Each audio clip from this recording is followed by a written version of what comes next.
বরকতময় স্থান ফিলিস্তিন, যেখানে অবস্থিত মুসলমানদের প্রথম কিবলা বায়তুল মুকাদ্দাস। মিরাজের রাতে পবিত্র এই মসজিদে নামাজ আদায় করেছিলেন নবী সাল্লাল্লাহু আলাইহি ওয়াসাল্লাম। বরকতময় ফিলিস্তিন নিয়ে বেশ কিছু ভবিষ্যৎবাণীও করে গেছেন তিনি। বর্তমান ফিলিস্তিন ছিল প্রাচীন বিলাদ আর শামস অঞ্চলের একটি অংশ। ফিলিস্তিন ছাড়াও প্রাচীনকালে শামস অঞ্চলের অন্তর্ভুক্ত ছিল বর্তমান সিরিয়া, জর্ডান ও লেবানন। শাম দেশ সম্পর্কে রাসূল সাল্লাল্লাহু আলাইহি ওয়াসাল্লামের বেশ কিছু ভবিষ্যৎবাণী রয়েছে।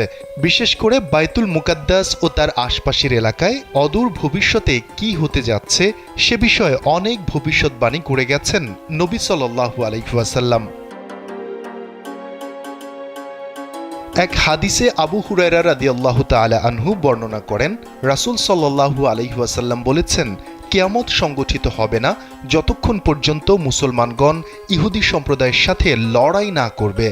মুসলমানগণ তাদেরকে হত্যা করবে, ফলে তারা পাথর বা বৃক্ষের আড়ালে আত্মগোপন করবে। তখন পাথর বা গাছ বলবে, হে মুসলিম, হে আল্লাহর বান্দা, এই তো ইহুদি আমার পশ্চাতে, এসো তাকে হত্যা করো। কিন্তু গারকাত গাছ এ কথা বলবে না, কারণ এ হচ্ছে ইহুদিদের গাছ।